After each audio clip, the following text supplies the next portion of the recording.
Everything in the universe is geometric, whether it's people, trees, cats, planets, solar systems, stars, you name it. Anything in the universe can be measured on a geometric scale. Having said that, it's important to note that creation is also geometric. What we're going to be looking at today is the pattern of creation.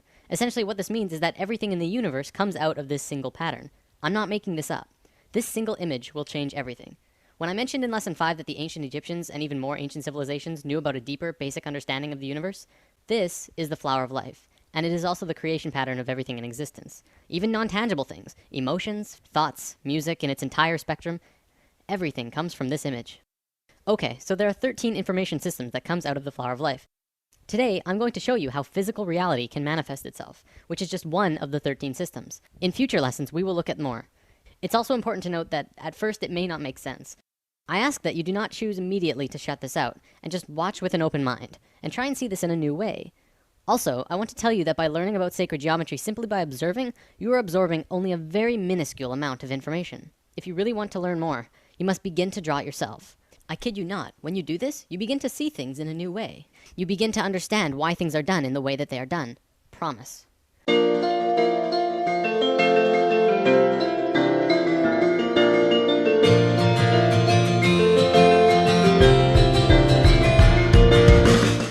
The flower of life was known around the world in ancient times. It was found in Ireland, Turkey, Israel, Egypt, China, Greece, Germany, India, and Iceland. It's also been recorded to have been found in England, Tibet, Japan, Sweden, Lapland, the Yucatan, and I think 14 other places. This thing is everywhere. Not only that, but everywhere around the world it has the same name, the flower of life. Now, to understand the flower of life, first we have to talk about how it's formed. This could get incredibly complex, so I'll try and keep it simple. Imagine consciousness, or spirit, floating in a void, which means it's nothingness, and then spirit. No physical body or mind, just spirit, and that's it. Then blackness, essentially nothing, all around the spirit, for infinite. Spirit decides to do something, so it expands its consciousness all around itself as far as it can go without moving. It creates a sphere around itself. This is the first circle in the flower of life. Then, spirit has an awareness of what's around itself in 360 degrees. It moves to the very edge of the sphere anywhere, and repeats what it did the first time. It creates this image, which also creates the Vesica Pisces. Within the Vesica Pisces is a vast and incredible amount of knowledge about width, proportion, depth. Also comes the square roots of 2, 3, and 5, which are all numbers that go on forever. But even more interestingly, comes geometric information about light. We'll talk about that in a moment. Now, spirit has no choice but to do it again. Spirit is flawless, and therefore it will move flawlessly, creating the next circle either here or here, exactly one radius away from the other circle next to it.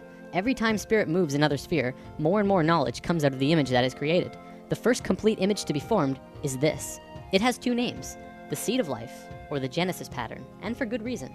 Now, let's look at the book of Genesis for a second. Each of these movements, or creations of circles, can be seen as another day. On the first movement, the second sphere, it created knowledge about not only mathematical proportions, but light.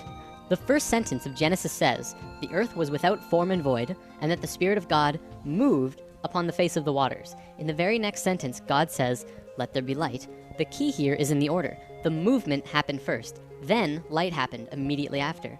Well, but what about the waters? Well, you have to remember that the Bible has been changed over time a lot.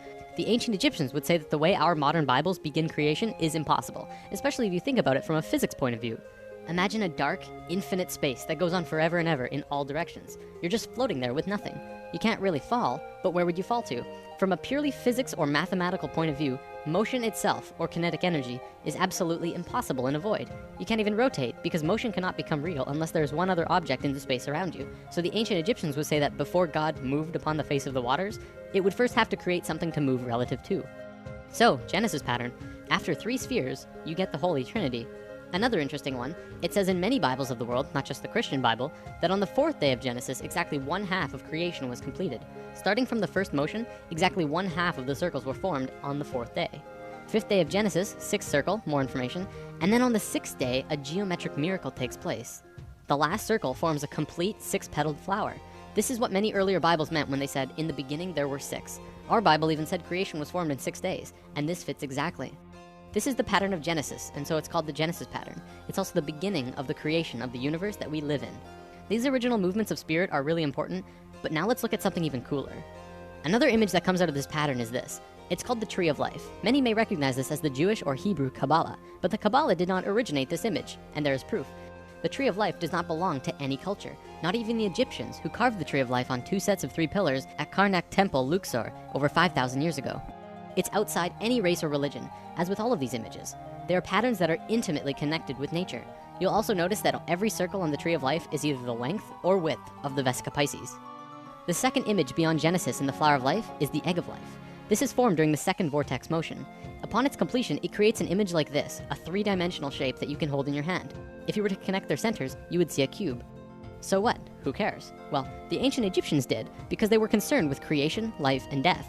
They called this cluster of spheres the Egg of Life. You probably won't believe me just yet, but this shape is the morphogenic structure that created your body. Your entire physical existence is dependent on the Egg of Life structure, and everything about you was created from that form. Everything from your eye color to how long your fingers are. This is a whole lesson on its own, so let's move on for now.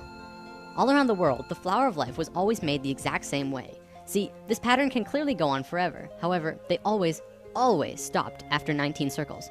Why? Well, because they didn't want you to see what I'm about to show you. Back then, this image and knowledge was so sacred that they couldn't allow it to become common knowledge. It was appropriate at that time. However, now we either use the information or fall further into darkness. In biology, all cells have a zona pellucida around the edge. These circles around the Flower of Life are the zona pellucida of the Flower of Life. You must remove these, then complete the spheres that were cut off by the zona pellucida. With one more step, you will have the secret. Finish the drawing, add the final missing circles, giving you this. This image is the Fruit of Life. This pattern of 13 circles is one of the holiest, most sacred forms in existence. It's called the fruit because it is the result, the fruit, from which the fabric of the details of the reality were created.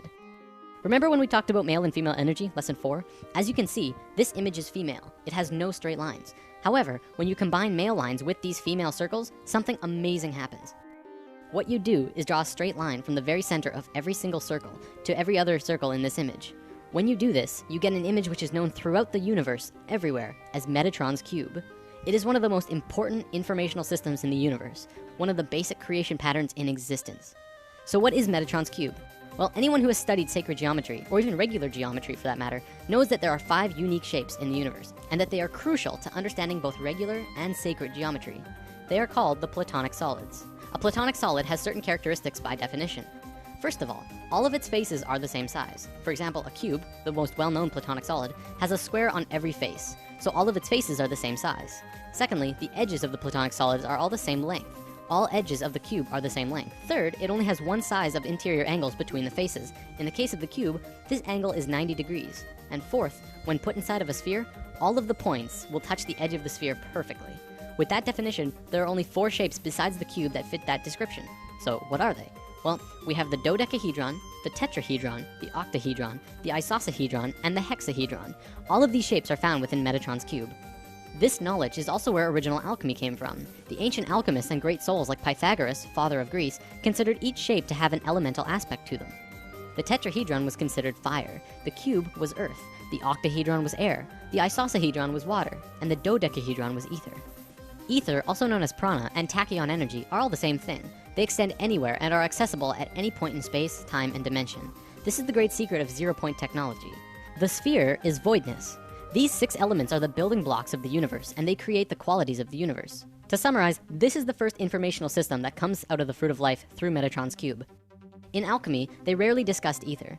I've read that in the Pythagorean school, if you even uttered the word dodecahedron outside of the school, they would kill you on the spot. That's how sacred this shape was. 200 years later, when Plato was alive, he would discuss it, but only very carefully. This is because the dodecahedron is near the outer edge in your energy field and is the highest form of consciousness. There's quite a bit more here, but I don't think I can go much further on it right now. Anyways, recognize this? The periodic table of elements? Every single element on this table has a geometric relation to one of these 5 shapes. Modern scholars ridiculed this idea until the 1980s, when Professor Robert Moon at the University of Chicago demonstrated that the entire periodic table of elements, literally everything in the physical world, is based on these same 5 forms. In fact, throughout modern physics, chemistry, and biology, the sacred geometric patterns of creation are being rediscovered. Another example is the Egg of Life that I showed you earlier. Hopefully that will help you to understand just how incredible and important of a discovery this truly is.